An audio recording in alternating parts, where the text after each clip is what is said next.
It links massaging your rabbit to the secrets of the universe. Hello, everyone, and welcome to Irenicast. I'm your host, Jeff, and with me, as always, is my co-host, Alan. Hey there. On the first and third Tuesday of every month, we bring to you our perspectives on theology and culture from a post-evangelical lens. Thank you for joining us for another conversation to provoke your progressive Christian imagination. This week, we are going to do things a little differently. We've been throwing around this idea that's a little reminiscent of our 101st episode when we came back from our hiatus. And we thought this week we were going to have two smaller conversations and a segment. So this episode is going to be brought to you in three parts. First, we're going to talk about a recent meeting of evangelical leaders to discuss their role in politics. And we're also going to take some time and talk about cults and what that has meant to us and what it means to us now. And we're going to finish with a segment that's near and dear to both of our hearts, something we like to call judging a book by its cover. So we got a lot to do, so let's get into it. Alan, tell us about this meeting of evangelical leaders that happened recently. Set up the scene, set up the conversation. What are we talking about? So tons of evangelical leaders converged on Wheaton, and they had closed-door meetings where they talked about their role in the public sector. And it kind of all spawned from Billy Graham's funeral. There was some conversations happening around the time of Billy Graham's funeral when everybody was showing up.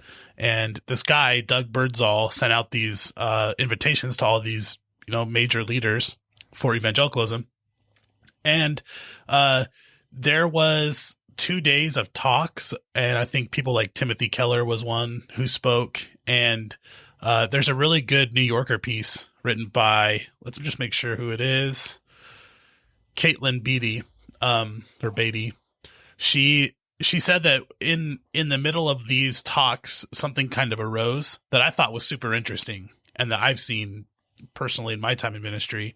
You had lots of talk about how Trump is basically hijacking evangelicalism. Like, we've all talked about that, right? And the response to that is super fascinating to me. There is an older, mostly white cohort of people, leaders, who say that they want to respond to Trumpism by kind of backing away from politics, doing like a softer, more gentler evangelicalism in the political sphere. So focus more on the gospel, focus less on a party or a candidate or this or that. And that was their response. Then you have kind of a younger, maybe more progressive, but definitely like people of color and women are much better represented in the younger group of leaders. Their response was just markedly different. They talked about political action, not like backing away from the political sphere, but like doing it in the right way, calling people to repentance, including like the whole Trumpism thing. So I thought that was a fascinating development, and it's something I've seen in my own church. I have people who are, older white Christians who would say that they don't like politics in their religion. And I've gone through periods in my life where I thought like maybe Christianity shouldn't be political. And what's interesting to me, Jeff, is that kind of where I've landed now, maybe you're at a different place, but I feel like Christianity is inherently political. You don't get crucified. You don't have a leader of a movement like executed by the state if it's not political. You know what I mean? 100% agree. I'm exactly in that same place. In fact, at this point, when I read the Gospels, I read them completely in the context of political protest. The very word gospel, the phrase Jesus is Lord, all of these are like politically weighted terms that we've watered down, or at least our experience in evangelicalism has watered down and made about something that it wasn't about. So my whole framework, at least at this point in my life when approaching the New Testament in particular, but even scripture in general, I look at it as a humanity's struggle with power dynamics and what it means to be an individual, a nation, and how all that stuff comes together and the corruptible nature of power. And that's my lens now that I primarily view scripture through. Yeah, I mean, even reading through the book of Mark in my Bible study at my home that I do twice a month, rereading through it, realizing that like Jesus is speaking about an alternative economy. He's addressing economics. He's addressing like these powerful systems and ways of seeing the world that we move in.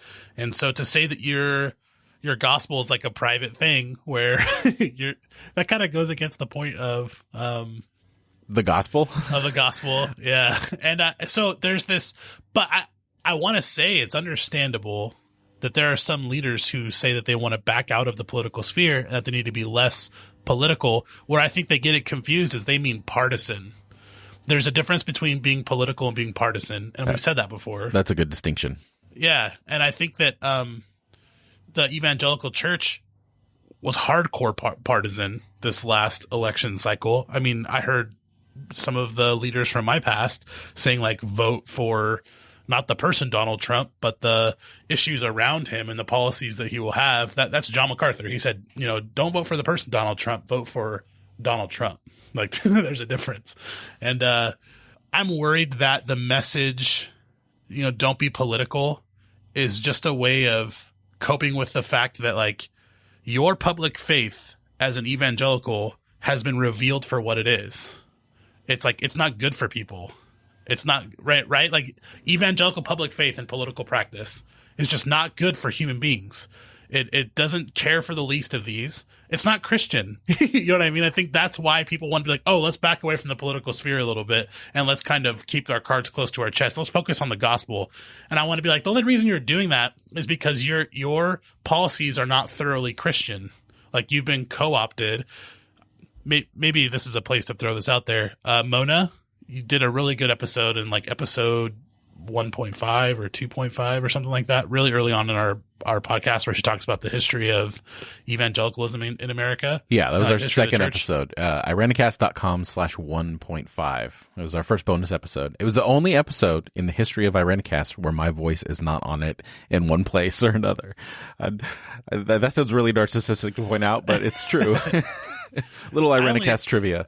I love that episode, but I cringe a little bit because there was one point where she says, and you know why that happened? And I go, 9/11. And I was like, I listened to it again. I was like, who says 9/11 like that? That's screwed up.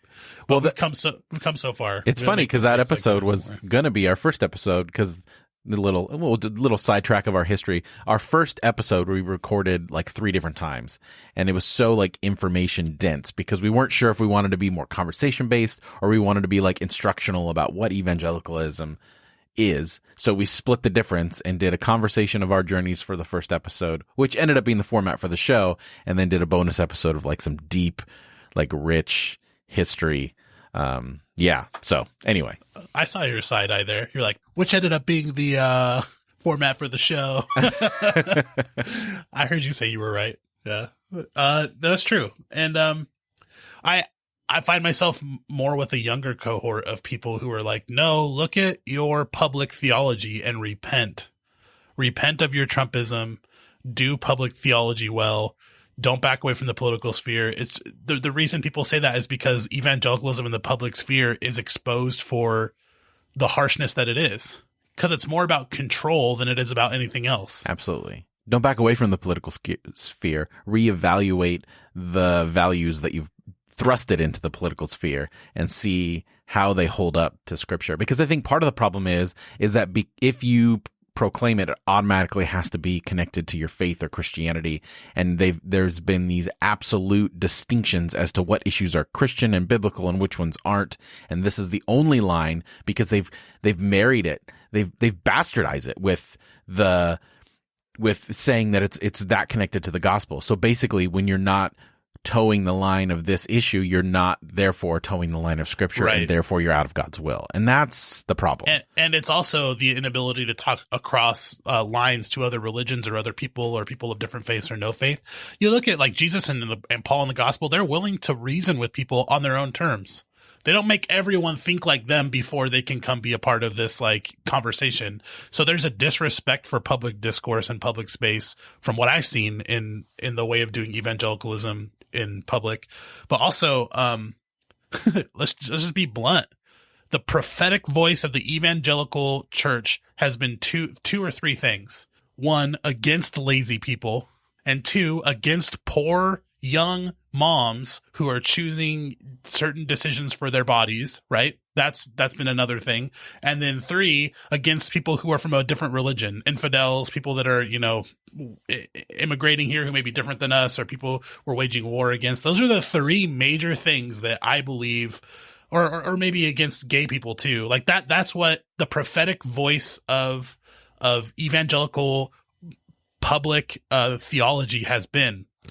Show me where Jesus used his prophetic voice in the Gospels against poor, women, against people who are different, against people who are gay. Like, that never happened. No, it's the exact opposite. It's the exact opposite. Widow, orphan, the least of these, obviously terms that we don't, those are biblical terms for these very same groups that they're ostracizing with their politics, for sure. And so what Jesus did was he called out corrupt systems. And that is not the evangelical way in politics. And so what I guess I would say is, I have found, I started with evangelicals shouldn't be political because I saw how damaging mine was. I saw my church go for Prop 8. I saw my church do all that kind of stuff. It was awful. So I started saying maybe we shouldn't even be in politics. Then through my progression a little bit, I found this space of actually, maybe we should be doing politics differently, And then now I'm a part of a mainline church that has been doing it all along. They've been kind of political all along. Look at MLK and his stuff, and even further back, the responses to American religion. I find it just highly fascinating that this is coming up right now in this private meeting in Illinois. Yeah. Well, and I think part of the problem too is using the word political, because it has a certain colloquialism as far as how we use the word political and what the actual word means. And I think that we've made everything, I think we've turned this idea of don't be political into a way to kind of shut people up, right? This, you're not supposed to be political because that's what this is. So if an actor who's has an opinion politically, people say, shut up, you're an entertainer, stay out of this arena, it's not for you, which is ridiculous, right? Because they're still a person.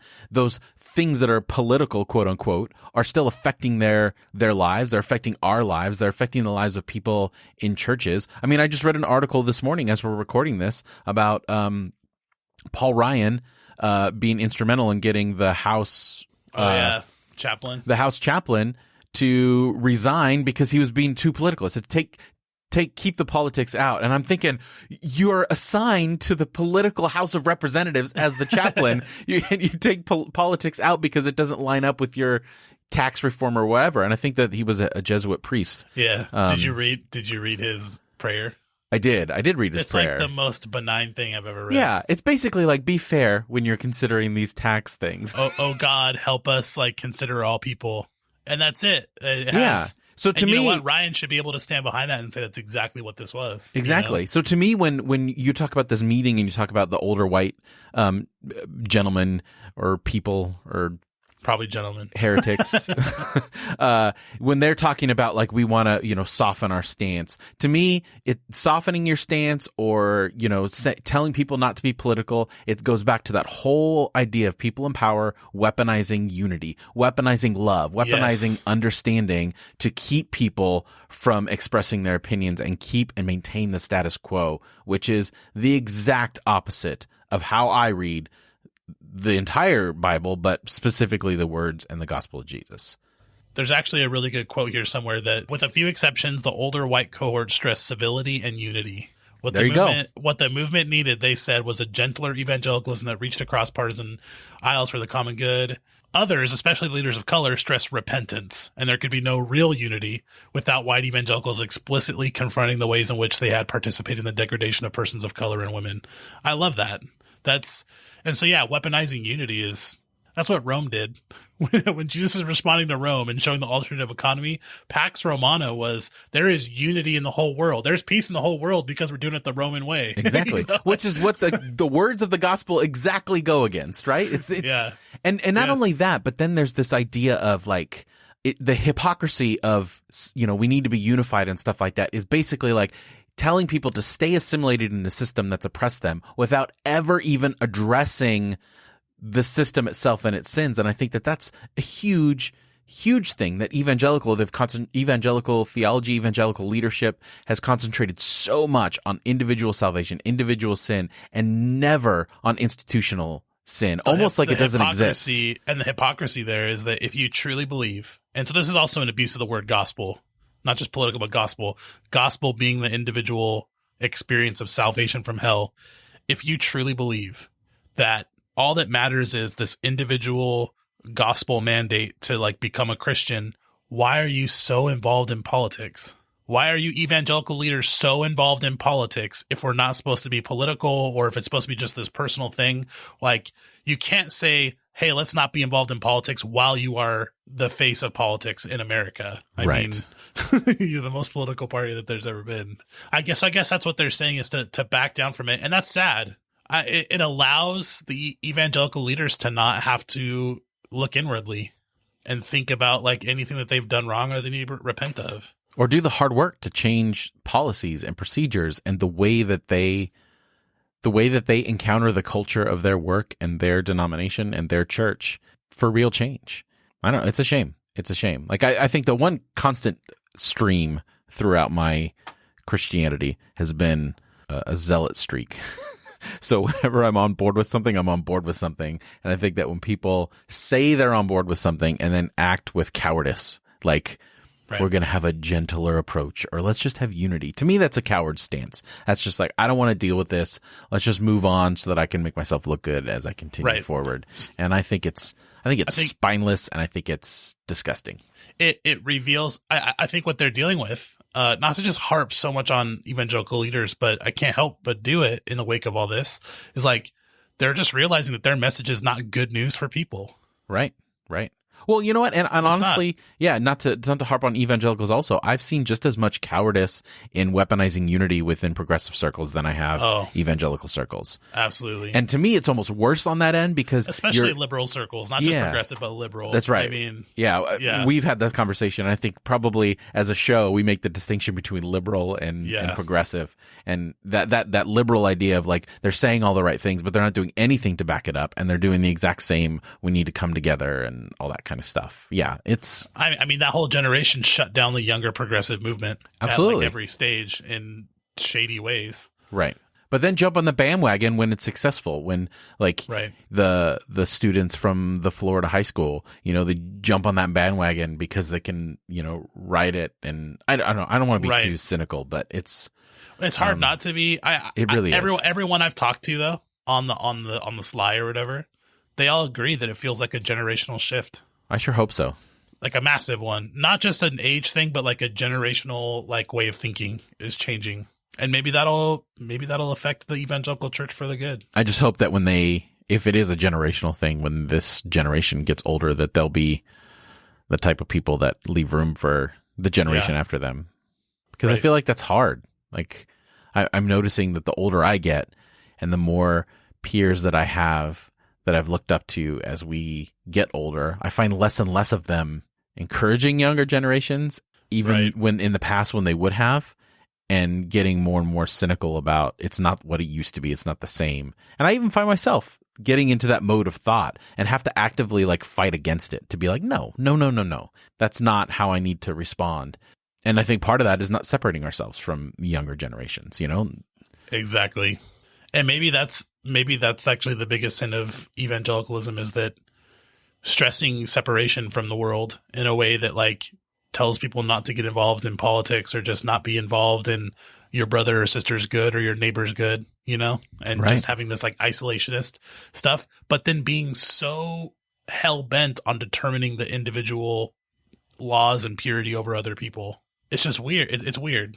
And so it's hard not to say that whole thing's been co-opted by other forces. Not the forces of the gospel, but forces of other things. Agreed. Well, that's the first of our mini conversations. Let us know what you think in the show notes. Maybe we're missing it. Maybe we're missing the good in the call to civility and unity. Maybe we're missing what the point of the Evangelical Summit has been. And if you feel like you have a better take on it, let us know. Absolutely. We're always open to your questions, comments, and concerns. You can do it for this particular episode at irenicast.com/117, and you can find all the information that you need to get a hold of us, so you can comment on everything that we have going on there. So let's move on to our next conversation, which I'm going to bring to the table. I want to talk a little bit about cults.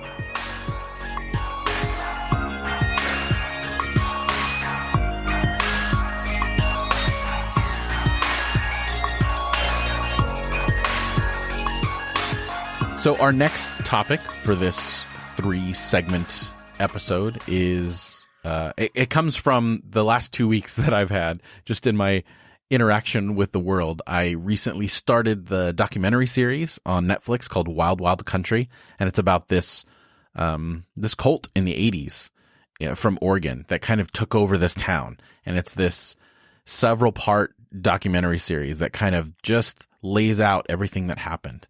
And it got me thinking about a lot. It's not wild country. It's wild, wild country. Wild, wild country. Yeah. That's extra wild. It's extra wild. It's super wild. And it's really nuanced perspective. In fact, it's almost frustrating so. Like the documentary goes out of its way to not really challenge anyone on their perspective of what happened. They just let them tell the story, and it's just back and forth. So you're kind of like, oh, well, I get their point. Oh, no, but I get their point. And it's this really interesting look at how, well, number one, how this kind of cult rose to power, and then number two, how we respond to things that are other. And then in the news recently, I used to be a fan of the first CW superhero show. It's a show called Smallville. It was about Superman in high school, and one of the main characters in that you guys show. Were religious fans. I loved it. That. I loved all this. I still love all the CW superhero shows. It's like when I first met you. You guys were right in the middle of all that. Like that was a great show. It was a good show. Fell apart a little bit at the end, but one of the main characters was an actress named Allison Mack who played Chloe Sullivan, yes. And she recently got arrested because she's involved in this like sex trafficking cult. And there's all this craziness that's coming out of it. So all this stuff kind of popped into my head. And then I thought about she got arrested because you had to have sex with the leader to like move up in this organization or something like that. Right. And she ended up being the recruiter. She was a recruiter. Right. Yeah. And there's, they branded women, and it's like everything I've been reading about it. It's really, really bad. And, gnarly. So I all this stuff. And then I thought back to like the idea of cults when I was growing up in church, and how it's so much centered around belief and not action. And I really, just because these are the things that I've been exposed to the last couple of weeks, really been going through that. And I even have the old, what's the guy's name who does the like cult encyclopedia or whatever? Walter Martin. No, there was another guy, like a really Pentecostal, like charismatic guy, something Larson maybe. Oh yeah, Greg Larson or Gary something Larson like or something like that. I'm gonna look him up while you're talking. Keep talking. So all these guys, when I was growing up, it was like cults, and that was one thing I was a big fan of. Bob Larson. Bob Larson, that's the one. Let's see if he's still around. But I was used to be like fascinated by these things because I was a zealous young evangelical, and I wanted to make sure that I was on the right side of theology. So I did my apologetics. I read my Josh McDowell books, and adjacent. That's the Case for Christ, right? And no, that's like Lee Strobel, and then Josh McDowell is the Evidence That Demands a Verdict. Evidence That Demands a Verdict. Yeah. Hey, so this Bob Larson guy, I guess during the 80s and 90s, he had interviewed, debated, and confronted Satanists during like the Satan panic. You remember that good Satan panic? I remember he had like a talk show kind of like along the lines of like Sally Jesse Raphael and stuff, where he'd bring demonic people up and they'd cast out demons. Gothic rock musician, or the Church of Satan priestess. Dude, in those times I remember thinking like Satan had marks on like your Arm & Hammer powder. Like on the side of your box, there was like a 666 or like a, or the scan code has a 666 on all things that you buy. His show was Talk Back, and it was a 2-hour weekday call-in show. Yeah, he was geared one of toward the bigger teenagers. ones. So interesting. So all that stuff, it was so much about, because I feel like adjacent to apologetics was like learning about other religions, not for the sake of like gaining understanding and connection, but for the sake of showing them where they're wrong and why it's wrong. And to me, what became defined as a cult had nothing to do with the actions of the religion. It had everything to do with the doctrine and the right belief and all that kind of stuff. Is it any surprise that people who were a whole generation that was schooled and trying to find the faults in all these other religions turned their lens back toward Christianity that they grew up with? Like, is there any surprise there? No, not at all. Oh, hey, let me use all these tools you gave me to look at the Bible or Christian history. Right, exactly. And then, so as I've gone through, I've been rethinking, okay, well, then how do you define a cult? And to me, it's much more about behavior. It's much more about what the cult does to you as a person, as opposed to whatever doctrine that there is, because I think it's a fine line, right? So like when I think of cults now, I think of some kind of person or organization or group that, very distinct features, like, opposed to critical thinking for yourself. A big one, isolating, right? Like isolating you from people that you're connected with, isolating you from the world, and then not only just isolating you, but part of that isolation, demonizing others. Extreme loyalty. Like to me, like when I hear the word loyalty, I cringe. So any kind of leader or group that says, no, you need to be 100% loyal despite how it feels, or that they put their allegiance to them over, moral integrity or anything like that. And then, you slowly get robbed of consent, right? Like to me, these are cult behaviors. And I think the problem, and these are kind of ideas that I'm entertaining that I want to run by you and our listeners, of course, is it's a fine line, because these things that are isolating, they tend to be connected to weird beliefs, right? Like a spaceship comment, or a spaceship comet, or whatever, or the rapture's going to happen in a week, and exactly. We have to be separate from the whole world, and we have to isolate ourselves, right? But I'm also hesitant about that creating a stigma of different is bad, or small is bad, or not, or anti-establishment is bad, because it can be linked to that. Because as I'm watching this docu-series about Wild Country, part of this was an escalation, right? Is here's these people that maybe in the beginning they just genuinely wanted to gather, but because they were so different and weird, all these rumors and stories started to happen because the town was like, they're so different, they're wrong, they don't believe the right things. And then when someone attacks you, the natural thing is to attack back, and these things escalate to the point of a lot of times violence. And wow, you just described the history of Christianity, right? Because Christians said that we were Christians were the ones who were cannibals because they ate the blood and flesh of people or whatever at communion. They said that they were incestuous because they called each other brother and sister, and they'd marry their brothers and sisters, so they were incestuous. So they were misunderstood, and they were a small group and stuff. And eventually, it did get up to violence once they were in charge and in power. I want to echo one thing before we jump into like the actual definitions of cults as you laid them out.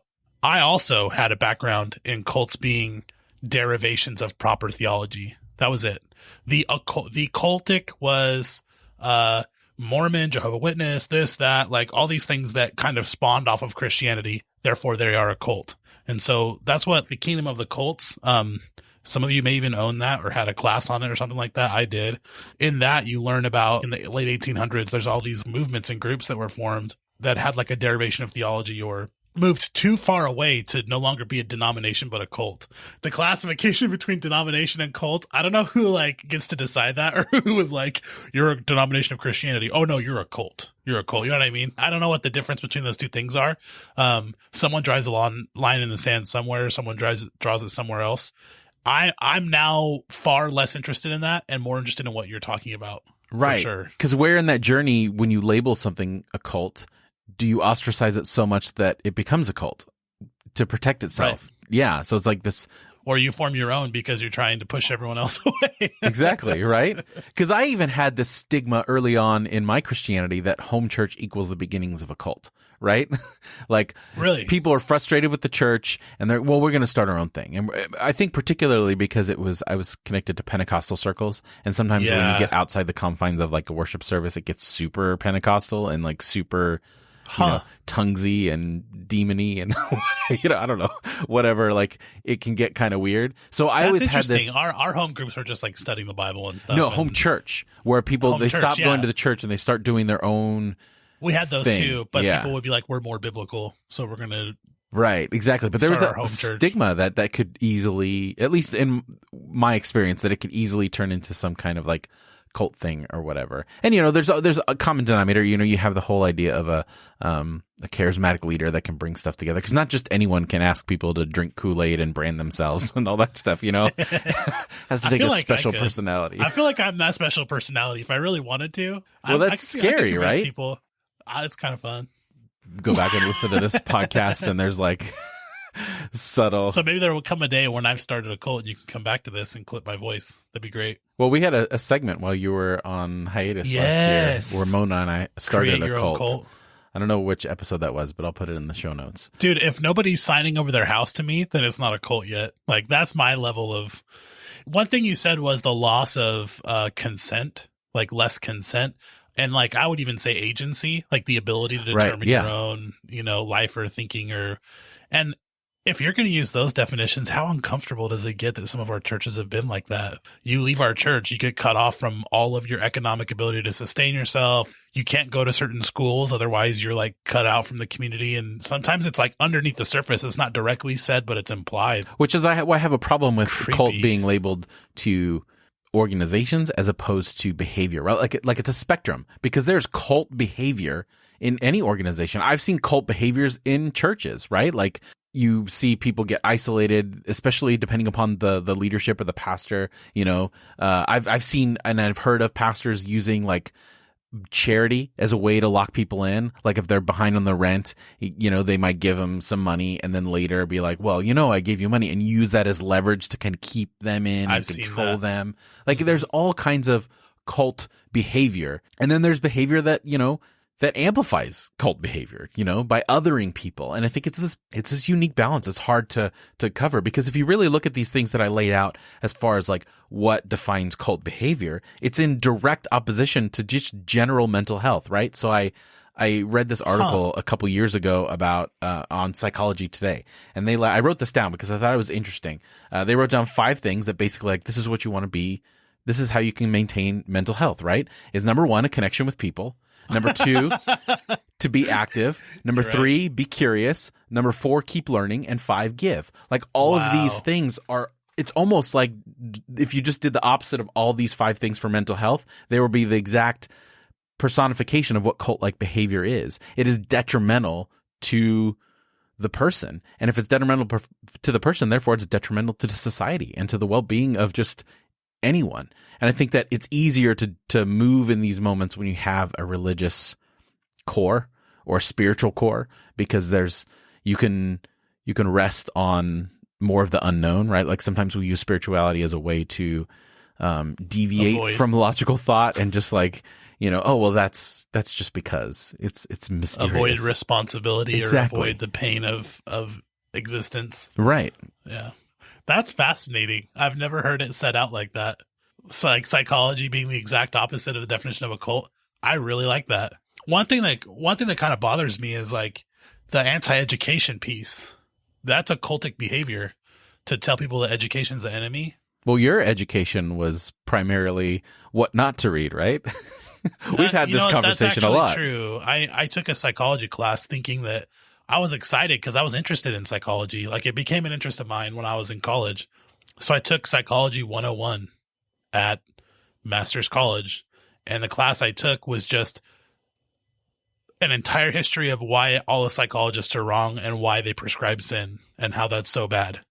And like, you're not even reading people based on their own stuff. We just read biblical counselors' takes on like Freud and Jung and all this stuff. And it was a shame, honestly. It was just an entire class on othering, people rather than hearing them on their own terms, rather than giving students like actual free range to think about these things from different perspectives. The only class at that college that I honestly believe let me think through things on their own terms was my teaching methodology course, because he presented the different methods for teaching.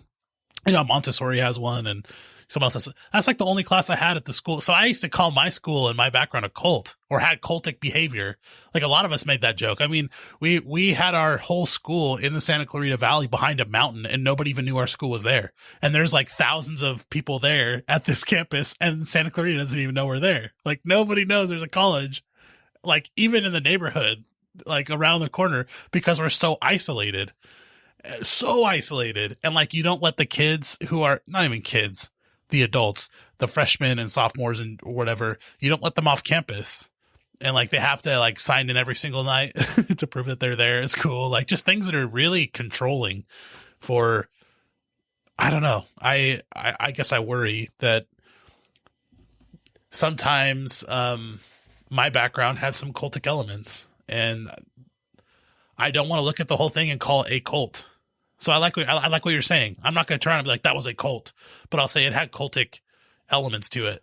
Right. And that it was on a spectrum. Exactly. And I've met people who have come out of a cult. I think I'm going to look up one of the links of someone who wrote a blog a couple years ago based on their experiences in a cult. But I just want to recognize that there is so much pain for people when they come out of that.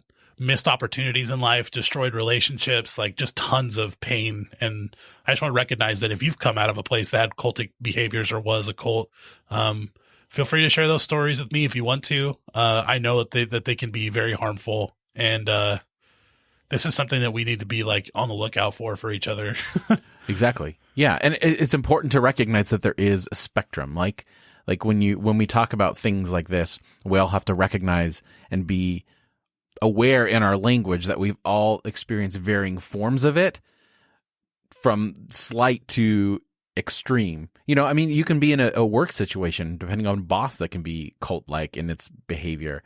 And part of honoring that is really understanding, like, and hearing people's stories and recognizing where you can and cannot relate, and not try to, we're not trying to superimpose stories. We're not trying to lump everyone's stories and suffering into one, but we're also trying to create a space where people feel like they can express where they're at with that. Because I think it's a really tough thing. And I think in any one of us in leadership, or even any one of us who are on social media, is being aware of how we communicate and really stopping and asking ourselves, like, what are we trying to do?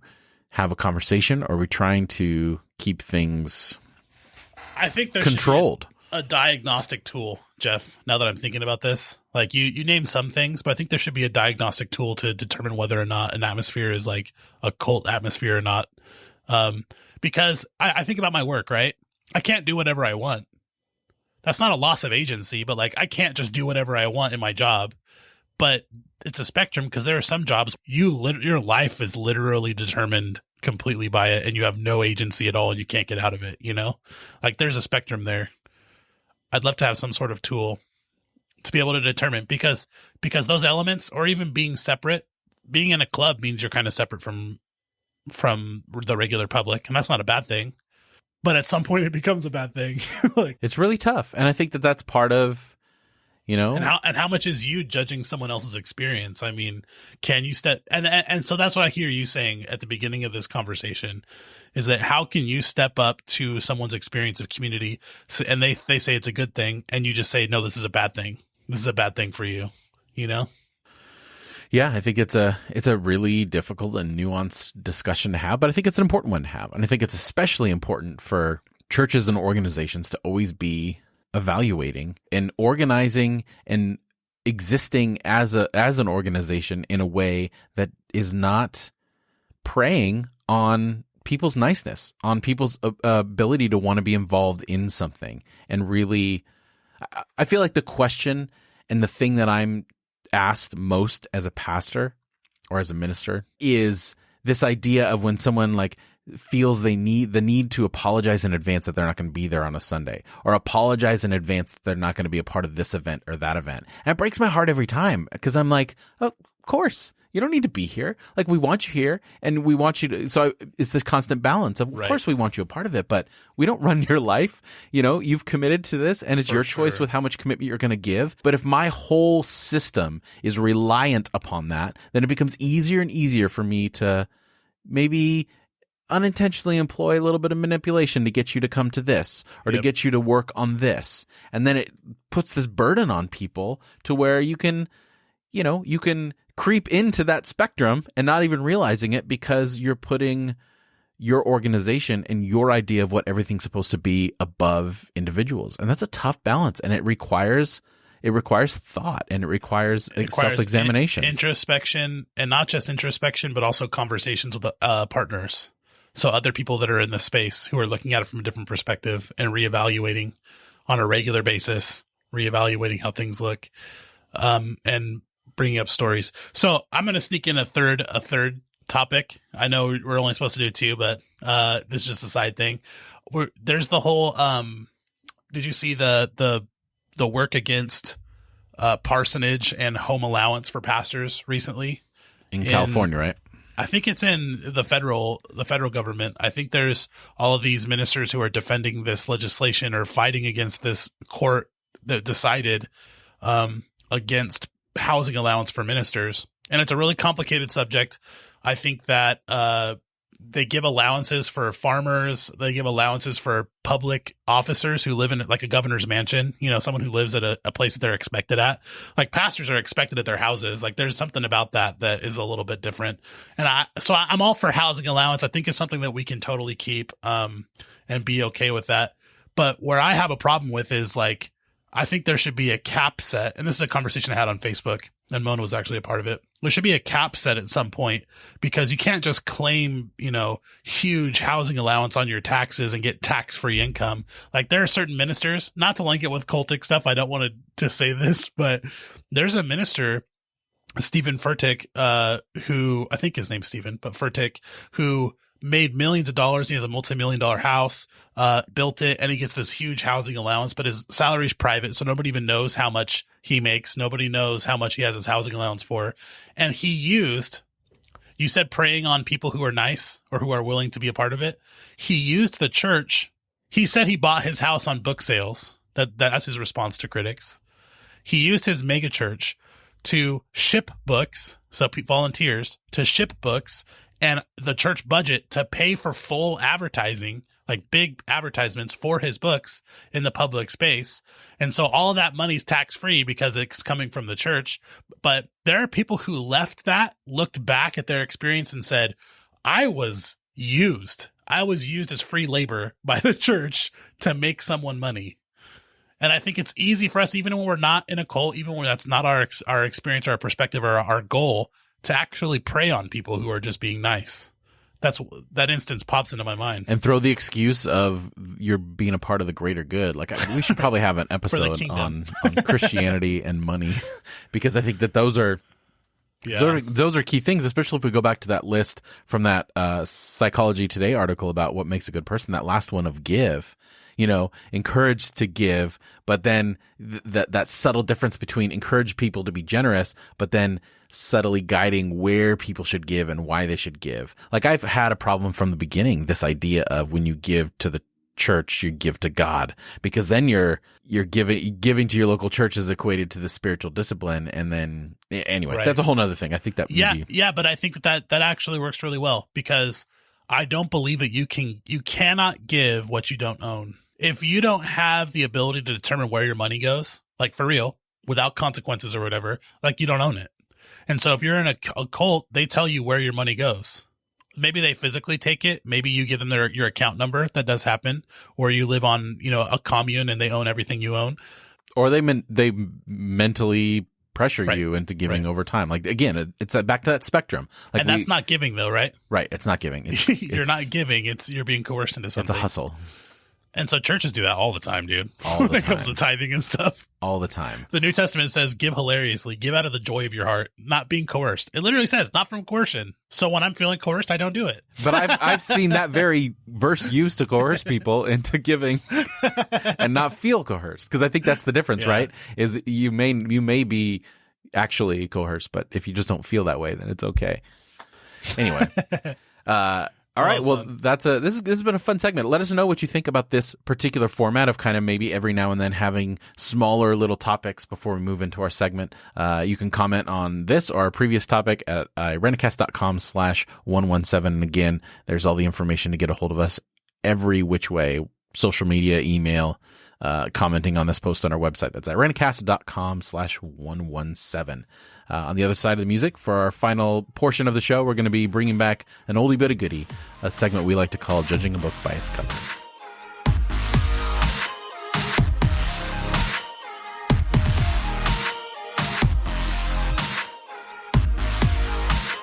So Judging a Book by Its Cover is a game that we've been playing for a while now on the show, and each of us have come up with a book title that we thought was random enough that might mislead the other into coming up with the proper or correct synopsis for the particular book that we are choosing. So we've each come up with 2 to 3, depending on how this game goes, book titles, and we're going to kind of figure out or attempt to figure out what the synopsis of the book is based off of the title. And these are actual books. These are actual books, yeah. So we will put links in the show notes. Fun fact, while I was searching for the book titles for this particular segment, I ran across an article that highlighted the person who has the Guinness Book of World Records for the largest collection of autographed books by their author. Over 2,000 books. Do you know who the holder of this record is? No. Author of The Purpose-Driven Life, Pastor Rick Warren. So not only... You got to be known for something. Right? Exactly. I found that just very interesting. I'll put a link in the show notes to the article. Dude, there's got to be someone whose basement's filled with more than 2,000. There has to be. 2,000 though, autographed by the author? That means that's a lot. Does he make people famous and publish them just so you can get their book with their name in it? Yeah. It's not about the church. It's just about this particular collection. He became a pastor just for that reason. That's right. The purpose-driven signed book author collection. And if you get a big enough church, you'll have enough authors in there that will give you their books, you know? Okay, here's my first title for mine. The 3 Martini Playdate. The 3 Martini Playdate. That sounds like some upper, middle class white woman's book about white woman's. What the heck? Why? I'm offensive. I'm painting a picture. How is that offensive? Okay, go ahead. Okay, then let me rephrase that. It sounds like some upper middle class privileged woman's book about how you can drink and watch your kids at the same time, or it's painting a picture, some kind of like parenting book from a mom's perspective. That's exactly what it is. That's exactly what it is. And yeah, it's a practical guide to happy parenting. Parents were here first. How did the kids suddenly take control? Sure, the world has changed from the days when children were supposed to be seen and not heard, but things have gotten a little out of hand. And this is what, 2004? 2004. Oh my goodness. I have my own thoughts on that statement, but... So is it 3 martinis so that like you're not drunk around the kids, but like a nice buzz? I guess. I don't know. You know what's funny is the world has changed since this book has come out.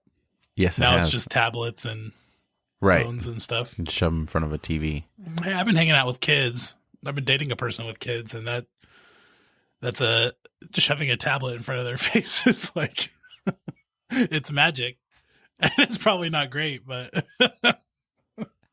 it works. Should I not admit that right now? Like, this is totally new to me. I don't have children. I don't know how you're supposed to raise children. I know nothing. I think it's a whole nuanced thing. I don't think there's any one right way. You do what you do. Like people say, oh, they watch too much TV and all that kind of stuff. But I find that if I watch TV with my kids and we engage and ask questions and talk about what we're watching, it's fine. It's fine. I guess it depends on how it affects your child's behavior or how it's like affecting them. And you just pay attention to it. Okay, yeah. So 3 Martini Playdate. You nailed that one, Jeff. You killed it. Okay, do you have one for me? I do. The Relaxed Rabbit. A practical guide to psychoactive pharmaceuticals for the inquiring minds. No. I'm going to read you. I'm going to read you the synopsis. You know what I mean? I know what you mean. About, like drugs, Jeff? It's not about drugs. In fact, this is quite the opposite. This is a more... Well, let me read the synopsis and you'll get an idea. Professional massage and bodywork provides great health and wellness benefits. Why not extend this to our animal friends? The Relaxed Rabbit, massage for your bunny rabbit. Professional massage therapist, Chandra Beal, and her mini lop rabbit. I've seen so many YouTube videos, man. I don't mean to cut you off. This is for real. This is for real. They share massage strokes specifically designed for pet rabbits. They offer the layperson a step-by-step routine to practice on the companion rabbits at home. No experience is necessary to share the joy of massage on your pets. And here's some, the benefits. Helps rabbits with behavioral issues. Increases range of motion. Reduces tension, inflammation, and pain. Improves circulation. So That sure does. it's exactly what it sounds like. It's a massage book- therapy book for rabbits, specifically rabbits. It better be 150 pages at least. It looks like a pretty. It's Like page 75. You're like, man, this is way deeper than I thought it was.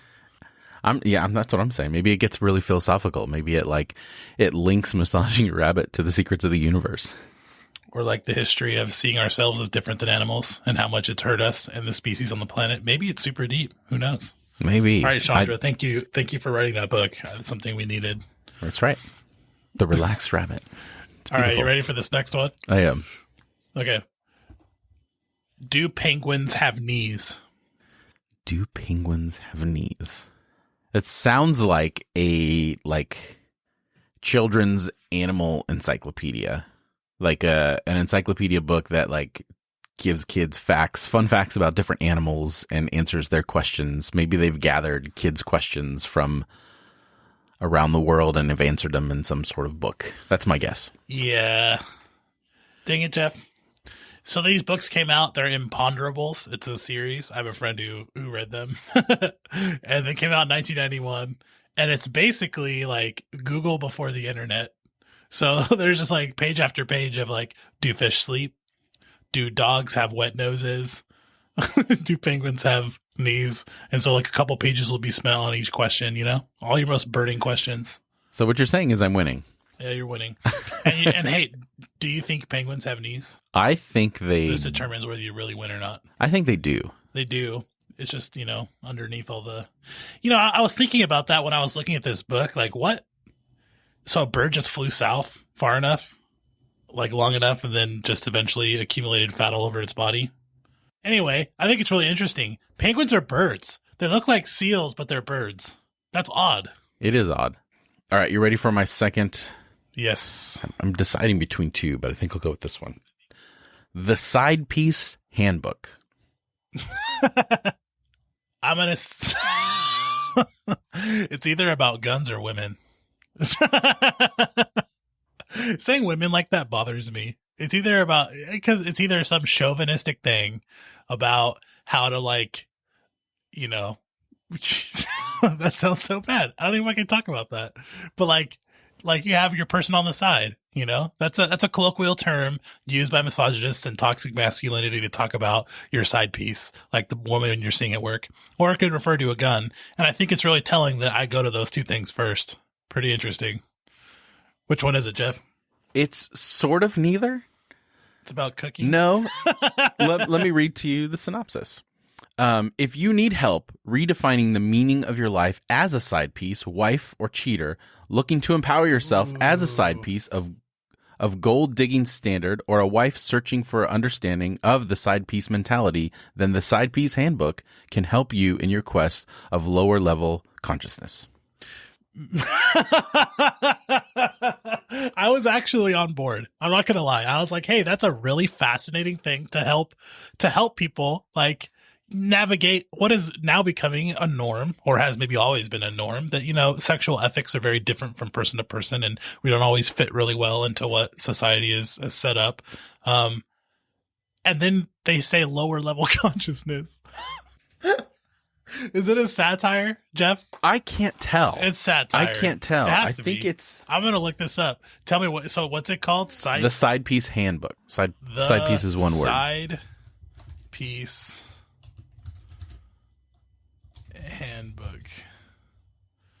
Wow, typing in side piece in Goodreads is not a good idea.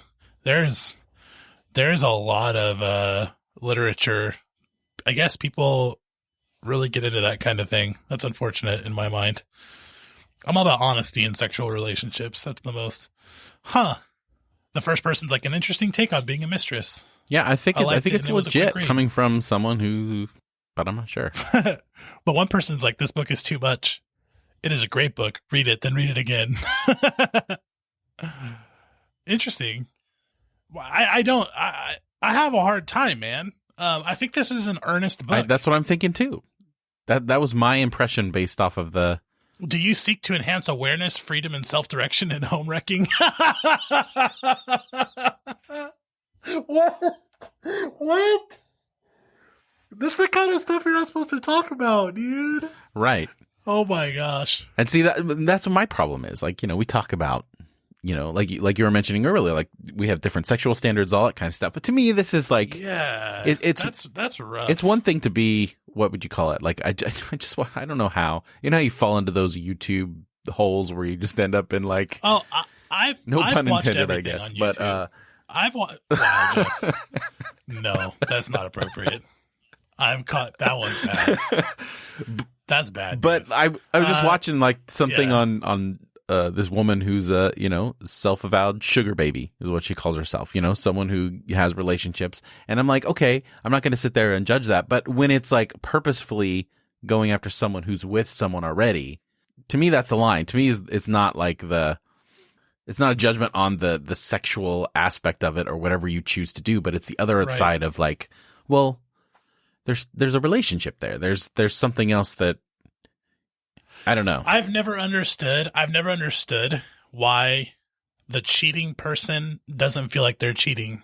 Like it's only the one who's in the relationship is the one who has the ethics. Like it's incumbent on a married person to be the one to set up lines, and the person who's cheating with them is not responsible for, their vows or anything like that. I still feel like you're doing something that's not cool in my mind. Right. To the other person. Cause it's like, I don't know, just honestly, it's the trust and the honest part to me. It's much less about the other stuff than it is about like being kind and honest to the person that you're with or whatever. And being this is interesting. I mean, I'm reading more about this book now, and it's saying, that they want these women to feel comfortable using men for money the same way men use them for extramarital activities. So I guess it's a stab at justice, right? I guess.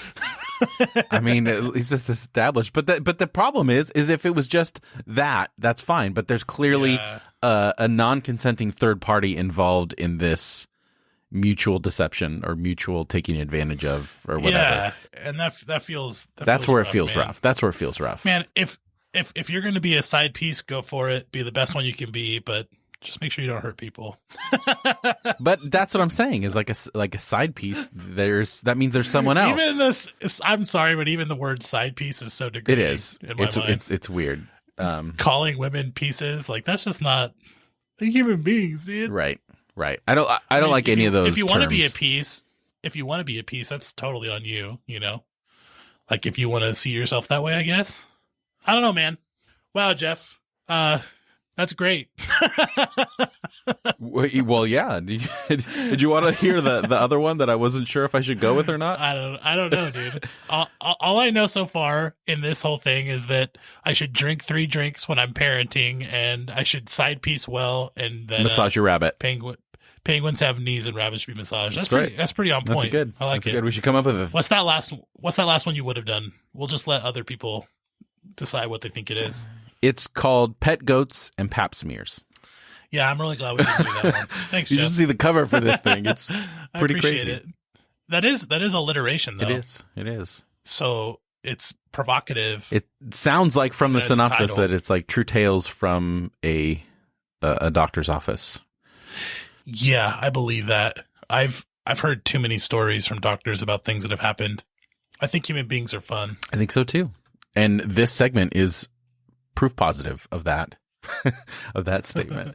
All right, well, I think that'll do it for us this week. Alan, how can people find out what you have going on the interwebs?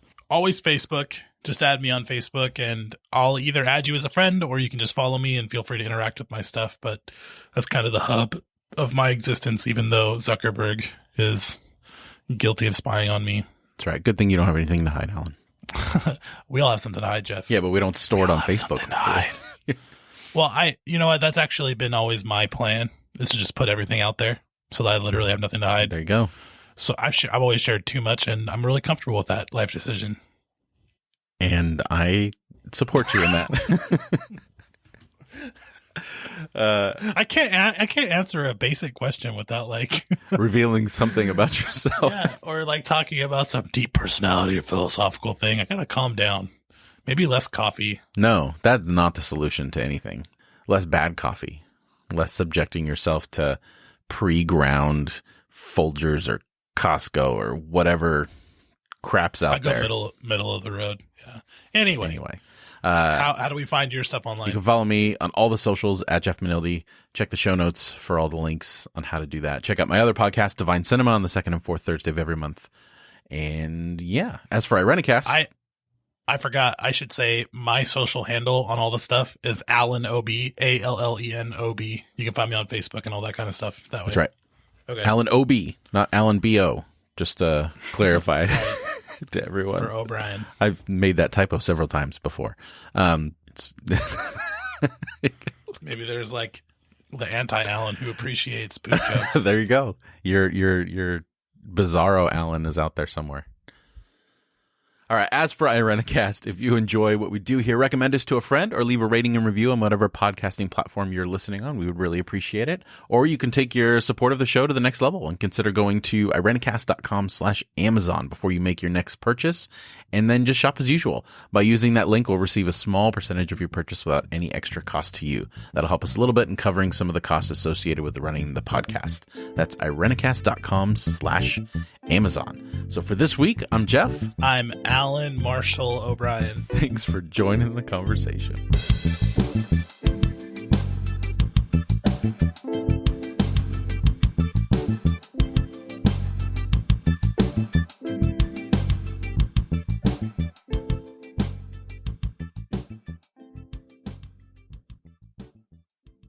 That felt weird.